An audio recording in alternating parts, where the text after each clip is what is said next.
Deus é bom e Ele é fiel. Amém, gente? Amém. Amados, o Salmo 133, ele diz assim, como é bom e agradável viverem unidos os irmãos. É como óleo precioso sobre a cabeça, a qual desce sobre a barba de Arão, e desce para a gola das suas vestes. É como o orvalho do Hermon, que desce sobre os montes de Sião. Ali ordena o Senhor a sua bênção e a vida para sempre. Amém? Amados, é na nossa união fraterna, é na nossa união em amor que Deus derrama sua bênção sobre a igreja. Aonde há discórdia, onde há desavença, onde há divisão, obviamente não vai haver amor ali. Então, aonde não há esse tipo de coisa, o Senhor não derrama sua bênção. Por isso que é tão importante nós, enquanto servos, servas, filhos e filhas de Deus, nós entendermos quão preciosa é esta união em que os irmãos em Cristo têm que viver. Amém, gente? Amém. E é nessa união que nós, enquanto igreja, nós temos que continuar, que nós temos que prosseguir. Amém, meus irmãos? Eu quero orar, eu quero pedir pela vida de cada um dos meus irmãos, das minhas irmãs. Porque cada um de nós aqui, oh Deus, necessita desesperadamente de Ti. Todos nós aqui precisamos desesperadamente de Ti, Senhor. Precisamos da Tua glória, precisamos da Tua graça todos os dias da nossa vida, Senhor. Sem Ti nós não somos nada, a nossa vida, ó Deus, ela deixa de ter valor. Por isso que eu quero te pedir agora, ó Deus, em nome de Jesus, é que o Senhor venha visitar a vida de cada um dos meus irmãos, cada uma das minhas irmãs. E que eles possam ver a Tua boa mão agindo em favor deles ou delas todos os dias da sua vida.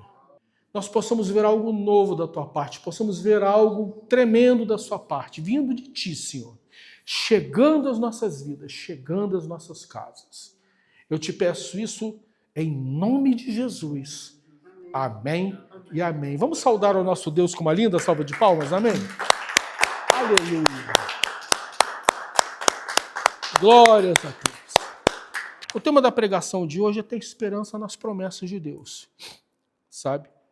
Mas para que você consiga crer, você precisa entender. Tudo o que é feito no reino de Deus é feito com entendimento. E também por isso que é dito que o nosso culto é um culto racional, porque nós cultuamos alguém em quem nós cremos e em quem nós acreditamos, mesmo não tendo visto, nós cremos, como é dito na palavra, mesmo não tendo visto, nós amamos, e que deixou para nós uma palavra, uma Bíblia completa, dizendo para nós não tudo o que existe, mas tudo aquilo que nós precisamos saber. E dentro daquilo que nós precisamos saber está essa questão do entendimento. Você precisa entender as Escrituras. Então, por isso, o desejo do meu coração é que a gente saia hoje daqui não apenas confortados pela palavra de Deus, né, e por Ele mesmo, pela pregação, mas também estimulados a procurar conhecer profundamente o que a Bíblia quer nos dizer. Meus irmãos, não queira nunca ficar na superficialidade da palavra. Mergulhe na profundidade da riqueza que a palavra de Deus tem a nos oferecer. E você vai ver que alguns detalhezinhos tão pequenos, sabe? Detalhes tão pequenos que às vezes passam desapercebidos para nós quando a gente faz uma leitura rápida, são tremendamente importantes para a gente entender o que Deus quer nos dizer naquele texto, tá bem? Por isso que eu vou ler para você aqui o seguinte, Lucas 8, 43 a 44, eu vou fazer uma pequena inserção de Marcos aqui, que está dito assim, certa mulher, que havia 12 anos, vinha sofrendo de uma hemorragia e gastara com os médicos todos os seus bens, sem que ninguém a pudesse curar. Aí entra essa inserção de Marcos que eu quero fazer. Contudo, para nada aproveitar, antes pelo contrário, ainda pior, ou seja, além dela gastar tudo, ainda ficou pior da sua saúde. Ela veio por trás, verso 44, né? e tocou na borda do seu manto, e logo se estancou a hemorragia. Amém? Que Deus abençoe a leitura da sua palavra. Em nome de Jesus, abra o seu coração para ouvir o que Deus tem para falar contigo hoje. Que Deus nos guarde de todo mal, de tudo aquilo que tira a nossa atenção. Que o Senhor acampe os seus anjos ao nosso redor, nos guardando de todo mal, e que nós saímos daqui hoje edificados e transformados. Em nome de Jesus. Amém. Amados, nós temos falado nos últimos cultos exatamente sobre esperança e fé. Sendo que no culto passado eu disse que se nós perdermos a esperança, consequentemente, logo depois nós perderemos a fé. E ao mesmo tempo, se nós perdemos a fé, consequentemente a gente perde a esperança. Veja bem, meus irmãos, o que essa mulher estava passando, essa questão desse fluxo, dessa hemorragia, não é, dessa hemofilia que ela tinha, é válida para qualquer situação da nossa vida. Qualquer situação da nossa vida. E você vai entender por quê. No caso dela, a gente estava falando de uma doença muito prolongada e sem cura. Por que sem cura? Porque é dito nos textos bíblicos, nos textos sagrados, que ela havia procurado médicos, mas ninguém conseguia curar essa hemorragia que ela tinha. Qual é o teu caso? É aí que é a minha pergunta. Nós vemos que aqui é uma doença prolongada, ou seja, vamos pôr aí muito tempo, ficar 12 anos aqui. Qual é o teu caso, qual é o meu caso? Que precisaria de uma intervenção divina nessa tarde e noite, ou na nossa vida, sabe? Ela havia gasto tudo com os médicos. Vamos entender então que por gastar tudo com os médicos, agora ela é uma pessoa talvez pobre, ou praticamente pobre, sem recursos, talvez lutando para poder continuar a viver com dignidade, mesmo vivendo desta forma. E aí eu pergunto para você, meu irmão e minha irmã, em que você e eu temos empenhado os nossos recursos? Agora, recursos, quando a gente fala essa palavra, normalmente a gente pensa na área financeira. Foi o caso dela. Ela empenhou os seus recursos financeiros para obter uma cura e não conseguiu. Qual é? Em que você e eu temos empenhado os nossos recursos, sejam eles financeiros ou até mesmo emocionais, psicológicos, sem obter qualquer tipo de resultado. Agora nós precisamos entender uma coisa, aí nós vamos entrar um pouco mais no texto aqui, que a doença dela tinha consequências, sabe o que? Sociais. A doença que ela tinha consequências sociais. Por quê? Porque em Levítico capítulo 15, verso 19, é dito assim: quando uma mulher tiver fluxo, e o fluxo de sangue for da sua carne, estará impura por 7 dias. E todo aquele que a tocar ficará impuro até a tarde. O que nós estamos vendo aqui é o texto do livro de Levíticos, falando sobre mulheres que estão passando pelo período, né? Pelo seu período. O que eu acho terrível é que tudo que é dito na palavra de Deus, ele tem um contexto para o nosso benefício. E para o benefício de quem está ao nosso redor, sabe? Agora imagina o caso dela. Hemorragia constante. A lei era aplicável. Ela estava sempre sangrando. E aí com isso, o que acontece? A lei dizia que ela ficaria impura por 7 dias no período, no período. Agora imagina ela que há 12 anos sofria com isso. O que significava? Que não só no período, mas em cada dia, por ela ter isso constantemente, ela era cerimonialmente excluída de todo e qualquer contato ou convívio social. Era considerada imunda e com certeza ela era repudiada pela sua família e pelos seus amigos. Por que eu incluí essa questão de Levítico? Porque, gente, tudo que Deus faz, Ele faz para o nosso benefício. E se Deus disse isso em Levítico, não era para punir ninguém, não era para punir mulheres que estivessem no período, mas para preservá-las. Preservá-las. Preservar a sua dignidade, preservar a sua saúde, preservar também a saúde de quem estivesse perto. Se você for ver as leis em Levíticos, todas elas têm esse contexto. Preservação da vida, não punição. O que eu acho terrível. Aí a pergunta que eu te faço hoje, se você já se sentiu assim, permanentemente, com um dedo apontado para você. Eu faço essa mesma pergunta para você que está nos vendo pela internet. Se em algum momento da sua vida, talvez hoje, você se sinta como se você estivesse sempre, permanentemente, todo dia, a cada hora, a cada momento, como se houvesse um dedo apontando para você. Dedo de acusação, atenção. Sabe, gente, ela se sentia impura dentro do seu contexto social. Da Judéia, né, no primeiro século. E você?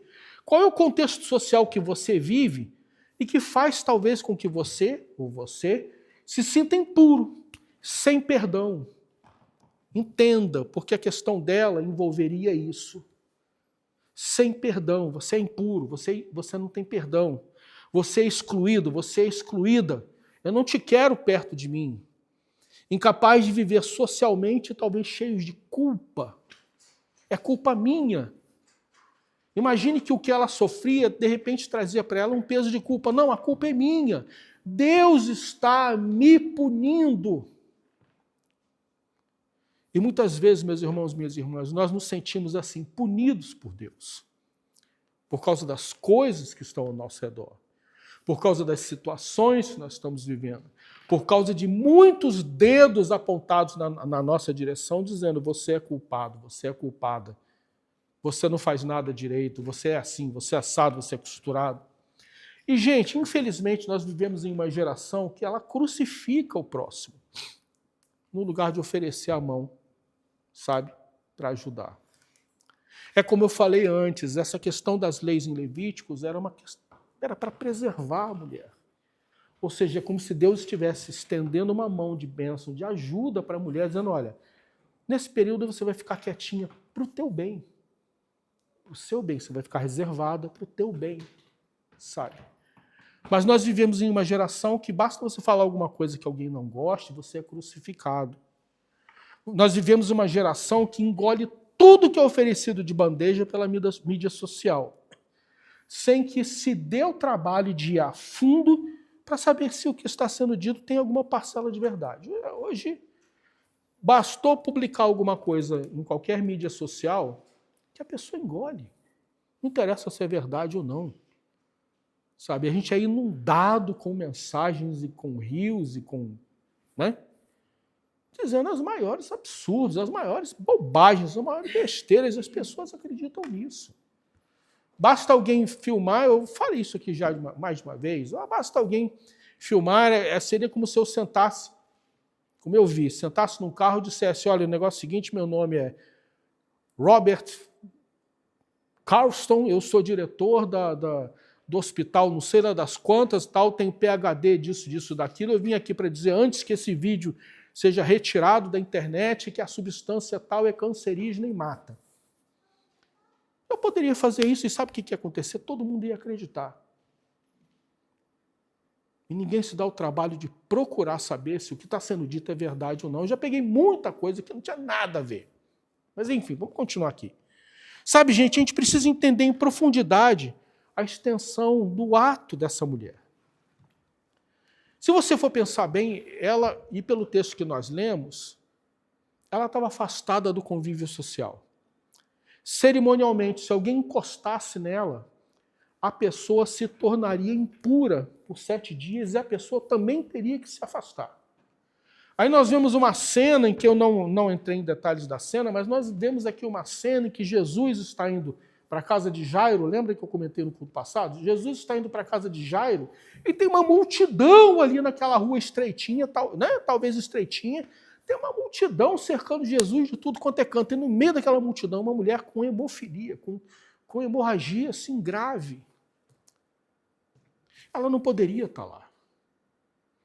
Imagina se alguém descobre, peraí, mas essa aqui é aquela mulher que está doente e nada cura e ela sangra direto, pelo amor de Deus, afasta essa mulher daqui. Ela não poderia. Porque na medida que ela fosse encostando nas pessoas, as pessoas estariam cerimonialmente impuras. Olha o perigo que essa mulher estava correndo. Só que tem um detalhe. Ela vai, e é dito aqui, que ela toca na borda ou na orla do manto de Jesus. É interessante que ela não diz assim, eu vou pegar na mão do Senhor Jesus. Ela ouviu falar que Jesus estava passando por ali, ela correu para lá, buscando uma solução. Ela não falou, olha, eu vou pegar na mão do Senhor Jesus, eu vou abraçar os pés do Senhor Jesus, eu vou pular nele. Ela não fala nada disso, ela fala, se eu pegar nas orlas, a borda da veste. Por que ela falou isso? E é aí que eu digo para você que a gente tem que mergulhar na profundidade da palavra. Veja, aí entra essa imagem. O povo de Israel era ordenado colocar franjas, tá certo? Nas bordas das vestes. Franjas, estão vendo ali? As bordas das vestes, talite, né? Que ele está usando, tem franjas. E no meio dessas franjas eram ordenados colocar um fio azul. Um fio azul. Tem aí, em algum canto, tem a imagem dos dois fiozinhos azul trançados. Aquele fio ali. No meio tem aqui a veste, as bordas, as franjas e um fio azul. Como a gente vê, tem judeu usando isso até hoje. Né? Agora veja bem, meus irmãos. A franja que eles usavam nas vestes e que você vê aí era uma lembrança visível de uma ordenança de Deus para a obediência.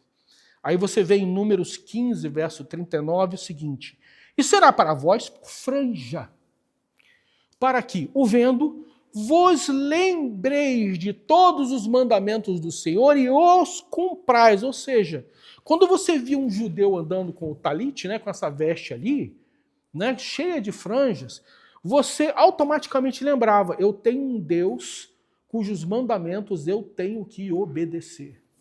Aquilo era uma lembrança visível, olha, obedeço os mandamentos. Só que sabe, gente, as bordas do manto, onde as franjas ficam, elas eram, deixa até aí que é interessante, elas eram chamadas de asas. Aquelas bordas ali do manto eram chamadas de asas. O que eu estou trazendo para você é a tradução do hebraico para o nosso português. E quando eu vi essa imagem aí, eu pensei, meu Deus, como é que essa roupa realmente lembra uma asa, né? Um par de asas. Falta só ele levantar assim e sair voando. E se você vê um talite de perto, ele é enorme, ele parece um lençol. Então, sabe, gente, essas asas, na lei de Deus, eram as asas da presença e da proteção de Deus. Por isso que está no Salmo 91, verso 4, o seguinte: debaixo das suas asas encontrarás refúgio. Então nós vemos que as vestes que o judeu usava eram muito mais do que simplesmente uma roupa que ele punha por cima. Cada item da veste tinha um profundo significado espiritual. Debaixo das suas asas encontrará refúgio. Amém, gente? E agora um detalhe, aquele fio azul, ele era azul por um motivo, porque o azul lembra o céu. Por que ele era azul? Por que ele não era verde? Por que ele não era amarelo? Né? O azul era uma representação, uma lembrança do céu.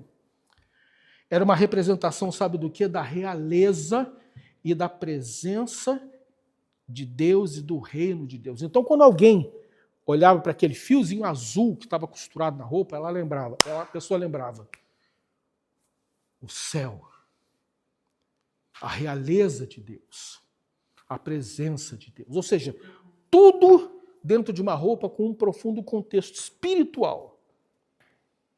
E mais, né, o azul ele era usado nas vestes dos reis e dos sacerdotes. Então o azul tinha também significado dentro daquela veste. Agora olha que interessante, aquela mulher, quando ela diz, eu se eu pelo menos tocar nas vestes, né, eu serei curada, ela estava agindo, sabe por quê? Não por impulso, mas ela estava agindo porque ela entendia a palavra de Deus. Ela entendia o que estava escrito na palavra de Deus. Ela fez como muitos de nós fazemos. Ela agiu pela sua própria força. Ela agiu pelos seus próprios recursos. Ela agiu com o dinheiro que ela tinha. E sabe o que ela lucrou com isso? Nada. O que ela lucrou com isso, na verdade, foi uma perda. Ela perdeu o dinheiro dela todo e continua doente. E é uma mostra para nós, meus irmãos, de como nós somos chamados a não lutarmos com as nossas próprias forças, né? Com os nossos próprios recursos, né? Com a nossa valentia, com o nosso isso, com o nosso aquilo, mas nós lutarmos com as forças que Deus nos dá, com os recursos que Deus nos dá, sabe? Eu já disse isso mais de uma vez, o ritualismo a proibiria de estar ali, ou de tocar em alguém. Aliás, tem uma parte do texto que eu não pus aí, porque a veste também ficaria impura. Então, se ela tocando nas vestes de Jesus, a própria veste de Jesus ficaria impura. Se ela tocasse no Senhor Jesus, o Senhor Jesus ficaria impuro. Você pode pensar num negócio desse? Não. Só que ela age dessa vez com fé. Ela age dessa vez com entendimento da palavra. Aquela mulher desprezada, ela conhece a palavra. E se por um momento ela age, por 12 anos da vida dela, ela age de uma maneira, agora ela decide parar e agir de outra maneira. Porque, na verdade, ela não tinha mais saída. E será que nós vamos precisar esperar até que nós não tenhamos mais saída, até que nós decidamos agir de acordo com a vontade de Deus, de acordo com as leis de Deus, os mandamentos de Deus e obedecermos a Deus? Será que a gente vai ter que esperar isso acontecer? Sabe? Naquele momento ela age por fé. Marcos 5:28 diz assim: porque dizia, se eu apenas lhe tocar as vestes, ficarei curado. Ela toca nas bordas. Ela vem aqui, ó, como está até ali, né? Ela toca nas bordas, nas franjas da roupa do Senhor Jesus, e ela provavelmente ela deve ter tocado ou procurado exatamente por esse fio azul, buscando a presença de Deus. Verso 44 diz isso, veio por trás dela e tocou na borda do seu manto e logo se estancou a hemorragia. Por quê? Porque a veste era mágica? Porque a roupa em si era mágica? Não, porque ela agiu com fé. Ela agiu com fé baseada nas Escrituras. Sabe, gente, ela, como judia, ela tinha plena consciência, ela tinha certeza, ela tinha o conhecimento do que aquelas vestes significavam, simbolizavam, o que aquilo na veste significava. Então ela vai ali. Ela não vai em outro lugar, ela vai ali. Ela toca nas franjas da obediência, dizendo para Deus o seguinte: olha, Deus, se antes eu agi pelas minhas próprias forças, agora eu estou agindo em obediência à tua palavra. Obediência à tua palavra. A cura vem sobre as asas de Deus, né? Nós não vimos que as franjas eram chamadas de asas? Entenda, a palavra asa no hebraico é a mesma palavra usada para essas franjas. Então ela obedece a Deus, ela age tocando nas fraldas da obediência, né? Nas franjas, perdão, da obediência, e a cura vem pelas asas de Deus. Porque está escrito aqui, né? Debaixo das suas asas encontrará refúgio. Ela procura refúgio nas asas de Deus. E a glória de Deus e a realeza de Deus são manifestas porque ela foi curada instantaneamente, completamente, absolutamente curada. Por isso que é dito, né, que ela deve ter tocado ou no fio azul ou então nas franjas. Porque ela sabia, ela procurou e foi em obediência. E aí ela recebe e a glória de Deus é revelada. Meu Deus, eu fui curada. O que aconteceu? Eu fui curada. Só que o gesto dela, meus irmãos, nos leva muito além da cura. E você vai perceber isso. Veja bem, né? Mas Jesus perguntou, quem foi que me tocou? Porque na hora que ela tocou ali daquela maneira tão fantástica e ela recebeu aquela cura tão fantástica, o Senhor Jesus percebe que dele flui poder. Interessante, né? Fluiu de mim. Quem me tocou? Né? Aí os discípulos falam, mas mestre, pelo amor de Deus, né?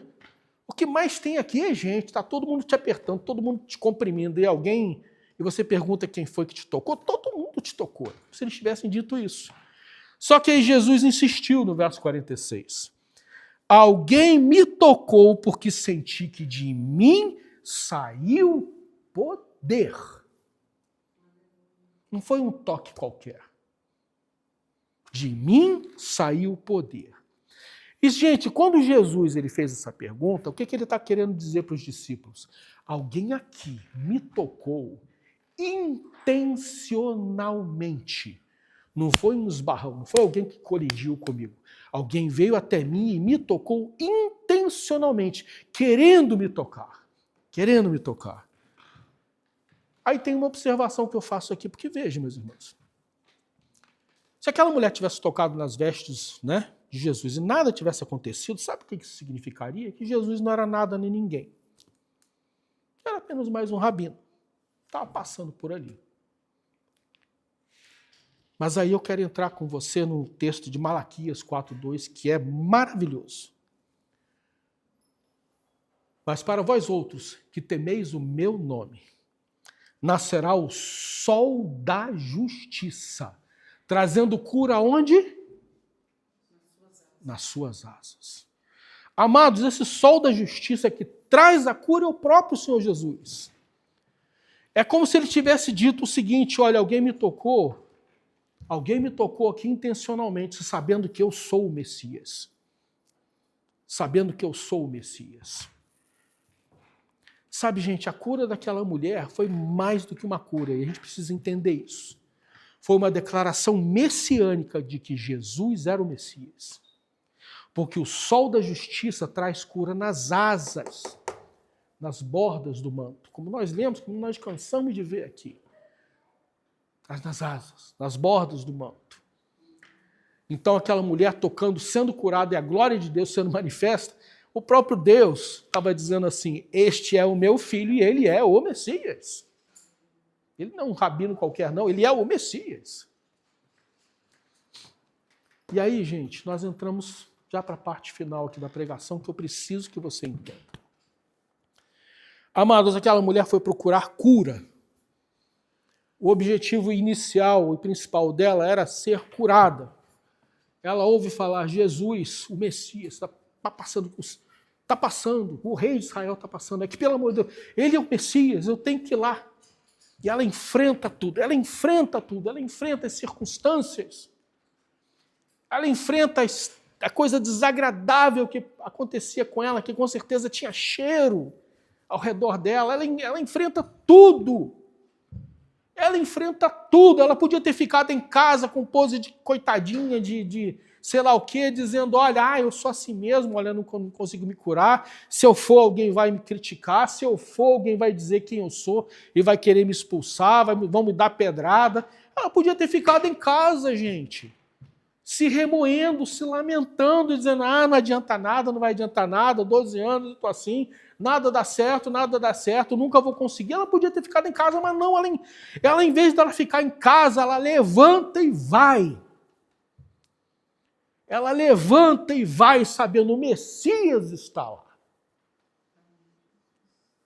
Mas mesmo assim ela foi procurar só cura, porque ela precisava de cura, tá certo. Mas sabe, gente, o Senhor, na sua onisciência, quando ele pergunta quem tocou em mim, sinceramente, gente, vocês acham que ele não sabia quem tinha tocado nele? Jesus era 100% homem e 100% Deus. E essa mistura, ou o equilíbrio disso, a gente não tem condição, direito de entender onde é que começava uma coisa, onde é que terminava outra, como é que isso se manifestava. Porque tem horas que ele perguntava: onde é que está? Né? Como qualquer homem perguntaria. Outras vezes ele dizia: olha, eu te vi debaixo da figueira. Ele: mestre, tu és o mestre, tu és o Senhor de Israel. Porque só porque o Senhor me viu debaixo da figueira, você vai ver muito mais coisa. Você acha sinceramente que ele não sabia quem era aquela mulher? Mesmo que ele tivesse sido pego de surpresa por aquela mulher tocando nas orlas da veste dele, será que ele não sabia quem era? Então por que ele fala: alguém me tocou? E o texto fala que ele para e ele fica olhando para tentar descobrir quem é que foi. Aí o verso 47 diz o seguinte: presta atenção. Vendo a mulher que não podia passar desapercebida, tinha acontecido. Ela estava ali, ela estava curada. Não tinha como ela sair correndo. O Senhor Jesus estava perto. Não tinha como ela sair de mansinho, sabe, ir embora.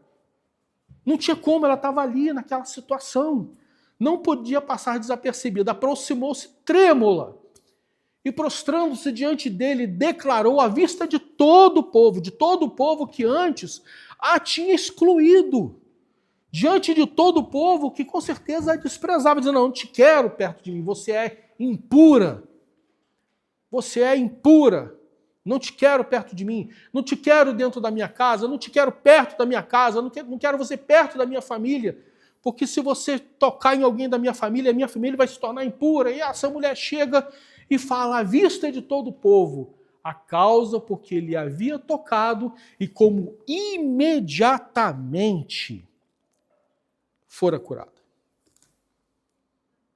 Ela fala, eu era hemofílica, gastei meu dinheiro todo, não tenho mais, estava há 12 anos sofrendo disso. Aí quando eu soube que o Senhor Jesus vinha, o Messias de Israel vinha, eu fui porque eu disse para mim mesma, olha, se eu só tocar nas asas, nas vestes, no fio azul, eu serei curada. E eu fui curada. Então Jesus lhe disse, filha, a sua fé salvou você. Vá em paz. Você já parou para pensar por que ele fez isso? Ele fez isso porque Jesus, naquele momento ali, sendo Deus, na sua onisciência, ele sabia, essa mulher está há 12 anos sendo desprezada por todo mundo. Então a cura que ela sofreu aqui não pode ficar desapercebida, não pode ficar escondida. Sabe, gente, quando ele meio que força a barra para ela se levantar e declarar o que tinha acontecido, ele está fazendo algo mais por essa mulher, ele está fazendo com que ela fosse reinserida na sociedade. Ele estava fazendo com que todo mundo que antes a tinha desprezado soubesse, poxa, ela não é mais uma mulher impura, ela está curada. Pode vir. Ele está fazendo com que ela enfrente o medo que ela tinha. Porque para fazer o que ela fez, ela teve que dar um passo adiante e vencer o medo que ela com certeza tinha. Ela venceu o medo dela também. Então Jesus cura ela fisicamente, restaura ela na sociedade, mas também restaura o emocional dela. Restaura o emocional dela. Ela não tinha mais medo, porque ela enfrentou aquele medo. E ele fez isso de propósito, sabe, gente? Então, meus irmãos, eu termino dizendo que, olha, não é só a cura física, mas a cura da alma, a cura do nosso emocional, a cura do nosso interior, são fundamentais para o nosso viver e são importantes para o Senhor Jesus também. Então, o Senhor Jesus, ele quer nos curar não só fisicamente, mas quer curar também a nossa alma. E o que é lindo, gente, sabe o que é lindo? Que aquela mulher chega ali uma desconhecida, mas ela sai de lá filha. Filha, a sua fé te salvou. Olha isso. Filha, você não é uma desconhecida, você não é uma pessoa solta, você não é uma excluída. Você é filha, você é minha filha. Filha, a tua fé te salvou. Vai em paz. Acabou. Um trabalho completo. O Senhor Jesus faz isso. Faz uma obra completa na vida daquela mulher. E sabe, gente, eu creio que o Senhor Jesus quer fazer uma obra completa na tua vida e na minha vida. Completa. Completa. E é por isso que eu quero terminar essa pregação. Eu quero orar por você. Eu quero orar pedindo que Deus cure você fisicamente, para você que precisa de cura. Amém? Que precisa de cura. Mas eu também quero orar pedindo a Deus que Deus liberte você, se for necessário. Liberte você de todo medo. Liberte você de todas as amarras, de todas as cadeias. Isso eu estou falando não só para você, mas para você que nos vê e nos ouve pela internet. Que o Senhor Jesus, Ele não só te cure, mas Ele também te liberte de tudo aquilo que amarra a sua vida. E que você possa enfrentar o medo. Que você possa enfrentar o medo, para que Deus complete a obra na sua vida. Em nome de Jesus. Vamos orar. Feche seus olhos. Senhor Deus e Pai, o quanto que a Tua palavra tem para nos ensinar em cima de detalhes que passariam desapercebidos para todos nós. Um detalhe insignificante de roupa, traduzido para o português, mas que espiritualmente tem um peso de glória, Senhor. Tem um significado tão profundo, ó Deus, como toda a Tua palavra tem, um significado profundo. Meu Pai, o que eu quero te pedir agora vai muito além da cura física, muito embora eu saiba que nós aqui precisamos de cura física, Senhor. Precisamos de cura física. E eu te peço que o Senhor visite agora a vida de cada um dos meus irmãos, das minhas irmãs, com cura, Senhor. Não só os que estão aqui, mas os que não puderam vir hoje aqui, que sejam alcançados pela cura divina que vem do trono da Tua graça.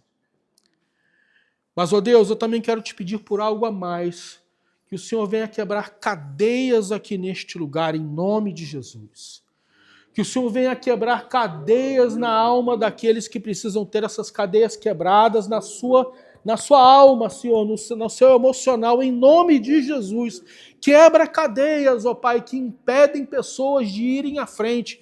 Quebra cadeias de medo que impedem as pessoas de irem à frente, que fazem com que elas fiquem travadas no mesmo lugar, em nome de Jesus. Então, Senhor, que haja cura, Senhor. Que haja cura no emocional. Que haja cura, Senhor, no físico. Em nome de Jesus. E que nós, enquanto povo de Deus, nós sejamos um povo 100% curado, Senhor, física e emocionalmente, em nome de Jesus. Em nome de Jesus. Senhor, derrama então desta cura, derrama desta unção aqui neste lugar, agora, Senhor, em nome de Jesus. Derrama da Tua unção na vida deste que está nos vendo na internet, que ele seja tocado agora, ó Deus, porque para o Senhor não há distâncias, e que ele ou ela sejam curados agora em nome de Jesus. E nós em nome de Jesus, em nome de Jesus. Amém e amém. Louvado seja Deus.